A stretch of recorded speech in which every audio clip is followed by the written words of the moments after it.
Gold trusted gold buyers తాకట్టులో ఉన్న మీ బంగారాన్ని విడిపించి ఈ రోజు ఉన్న మార్కెట్ ధరకే కొనబడును.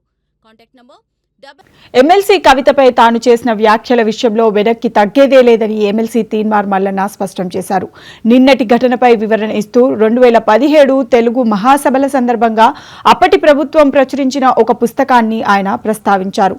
ఆ పుస్తకానికి కేసీఆర్ స్వయంగా ముందు మాట రాశారని, అందులో మంచం పొత్తు కంచం పొత్తు అనే సామెత ఉందని మల్లన్న తెలిపారు. తెలుగు భాషపై తనకు మంచి పట్టుందని, తమ బీసీల భాషలో కంచం పొత్తు మంచం పొత్తు అంటే వియ్యం పొత్తు అని వివరించారు. వాళ్ళ భాషలో మంచం పొత్తు అంటే ఏంటో నాకు తెలియదంటూ పరోక్షంగా కవితను ఉద్దేశించి వ్యాఖ్యానించారు.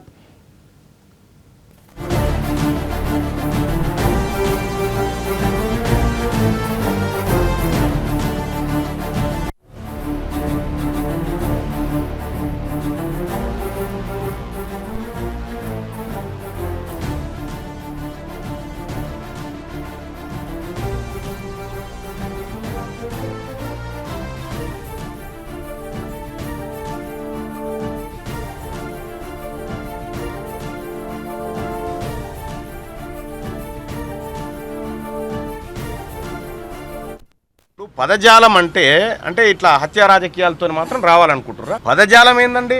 నేను తెలుగులో అనర్గళంగా ఉత్పలమాల చెంపకమాల పద్యాలు రాసేటువంటి నైపుణ్యం ఉంది నాకు తెలుగులో. రమ్మని ఎవరు వస్తారో తెలుగులో నేను మాట్లాడతా. నేను రాసిన పద్యాలు, నేను రాసినటువంటి ఎతిప్రాసల మీద రాసినటువంటి అంత తెలుగు లేకుంటున్నానా? నాకు అన్నీ తెలుసు. ఏ పదాలు వాడాలి, ఏ పదాలు వాడకూడదో తెలుసు నాకు. ఇలా కేవలం బీసీల రాజకీయాన్ని ఆపాలి, బీసీల రాజకీయ పార్టీ నిలవరించాలనేటువంటి ఒక ఇంటర్నల్ ఉద్దేశంతో జరిగిందే తప్ప ఇంకొకటి కాదు. తెలుగు భాషను ఎట్లా వాడాలి, ఏ ఫార్ములాలు వాడాలి నాకు తెలుసు. నేను తెలివికల్లోని తెలుగు విషయంలో నేను చదువుకున్నోని.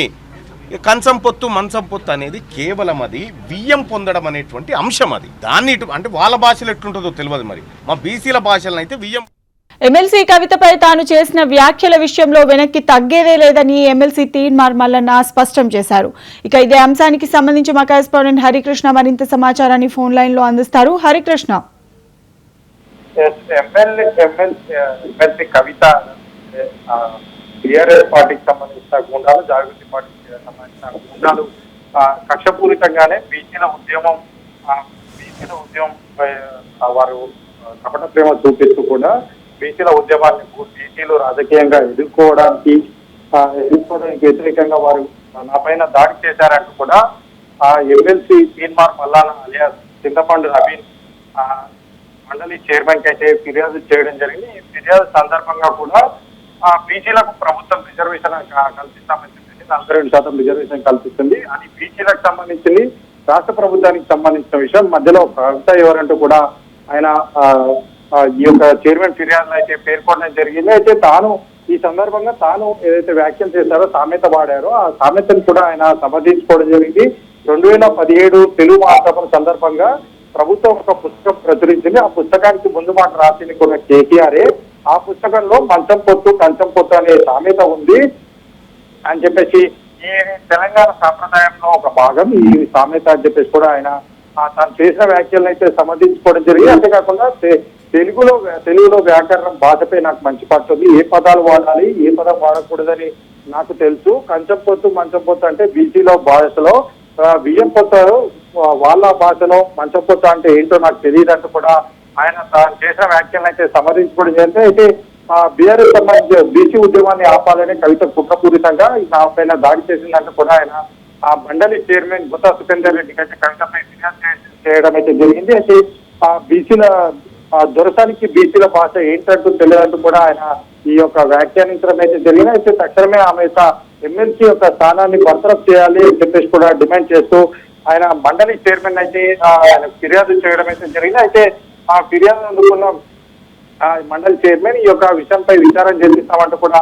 హామీ ఇచ్చారంటూ కూడా ఆయన తెలపడం జరిగింది. అయితే కవిత మొదటి నుంచి కూడా బీసీ తన యొక్క రాజకీయ అవసరాల కోసం, తన రాజకీయ మనుగడ కోసం ఎట్లాంటి తన యొక్క రాజకీయంగా ఎదగాలన్న ఉద్దేశంతోనే ఈ యొక్క బీసీ నిదానాన్ని ఎత్తుకుంటుంది. గత 10 ఏళ్లుగా కవిత ఈ యొక్క తన యొక్క టీఆర్ఎస్ పార్టీ అధికారంలో ఉన్నప్పుడు తండ్రి ముఖ్యమంత్రిగా ఉన్నప్పుడు బీసీల గురించి ఎందుకు ప్రస్తావించలేదు, కేవలం ఇప్పుడు బీసీల యొక్క ఉద్యమాన్ని అందిపెట్టుకొని రాజకీయంగా ఎదగాలనే ఒక అక్కస్తోటి బీసీల ఉద్యమాన్ని అంటివేయాలన్న ఉద్దేశంతో అయితే నా పైన దాడి చేయడం జరిగింది. ఇప్పటికైనా కవిత ఇలాంటి పనులు పానుకోవాలి, తనకి ఏదైతే అధికారం ఇచ్చారో ఆ అధికారం మొత్తం కూడా ప్రజల కోసం ఉపయోగించాలంటూ కూడా తీన్మార్ మల్లన్న తీర్మాన్ మల్లన్న వ్యాఖ్యానించడం అయితే జరిగింది. మొత్తానికి అటు తీన్మార్ మల్లన్నపై కవిత ఫిర్యాదు, కవితపై తీన్మార్ మల్లన్న ఫిర్యాదు అయితే శాసన మండలికి అయితే చేరడం జరిగింది. గుత్తా సుఖేందర్ రెడ్డి శాసన మండలి చైర్మన్ గుత్తా సుఖేందర్ రెడ్డికి అయితే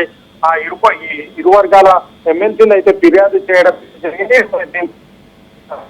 చైర్మన్ కూడా సీరియస్ గా ఉన్నారు, ఖచ్చితంగా దీనిపై విచారణ చేస్తామని చెప్పి కూడా ఇరు వర్గాలకైతే ఈ ఇద్దరు ఎమ్మెల్సీలకైతే చెప్పడం జరిగింది. అయితే తాను చేసిన వ్యాఖ్యల్ని మాత్రం తీన్మార్ మల్లన్న సమర్థించుకుంటూనే అది తెలంగాణ సాంప్రదాయంలో భాగం, తెలంగాణకు సంబంధించి ఈ యొక్క సామెతలు జనరల్ గా వాడేది. ఈ అంతేకాకుండా ప్రభుత్వం కూడా గత ప్రభుత్వ హయాంలో 2017లో ఈ యొక్క తెలంగాణ యొక్క సామెతలను ప్రపంచానికి, తెలంగాణ మాండలికానికి ప్రపంచానికి చాటి చెప్పడం కోసం అప్పుడు స్వయాన వారి తండ్రి ఎమ్మెల్సీ కవిత తండ్రి కేసీఆర్ ముఖ్యమంత్రిగా ఉన్నప్పుడు 2017లో మహాసభల సందర్భంగా ఒక పుస్తకంలో ప్రచురించడం జరిగింది. ఆ పుస్తకంలో కూడా ఈ యొక్క సామెత ఉంటుందంటూ కూడా ఆయన తన వ్యాఖ్యల్ని సమర్థించుకుంటూనే బీసీల భాషలో పొత్తు అంటే మంచం పొత్తు అంటే బీసీల భాషలో బియ్యం తీసుకోవడానికి అనే అర్థం వస్తుంది. కానీ ఆ దొరసానికి బీసీల భాష ఏం తెలుస్తుంది,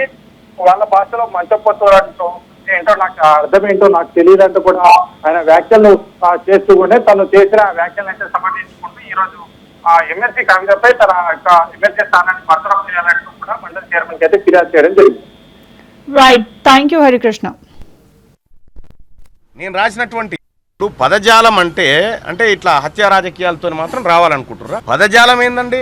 నేను తెలుగులో అనర్గళంగా ఉత్పలమాల చెంపకమాల పద్యాలు రాసేటువంటి నైపుణ్యం ఉంది నాకు తెలుగులో. రమ్మని ఎవరు వస్తారో తెలుగులో నేను మాట్లాడతా. నేను రాసిన పద్యాలు, నేను రాసినటువంటి ఎతిప్రాసల మీద రాసినటువంటి గంత తెలుగు లేకుంటున్నా నేను. నాకు అన్నీ తెలుసు, ఏ పదాలు వాడాలి ఏ పదాలు వాడకూడదో తెలుసు నాకు. ఇలా కేవలం బీసీల రాజకీయాన్ని ఆపాలి, బీసీల రాజకీయ పార్టీ నిలవరించాలనేటువంటి ఒక ఇంటర్నల్ ఉద్దేశంతో జరిగిందే తప్ప ఇంకొకటి కాదు. తెలుగు భాషను ఎట్లా వాడాలి, ఏ ఫార్ములాలు వాడాలి నాకు తెలుసు. నేను తెలివికల్లోని తెలుగు విషయంలో నేను చదువుకున్నోని. కంచం పొత్తు మంచం పొత్తు అనేది కేవలం అది బియ్యం పొందడం అనేటువంటి అంశం. అది దాన్ని అంటే వాళ్ళ భాషలో ఎట్లుంటుందో తెలియదు. మరి మా బీసీల భాషలను అయితే బియ్యం పొందడం, వాళ్ళ భాషలో మంచాల సంగతి మాకు తెలియదు. ఇప్పుడు పదజాలం అంటే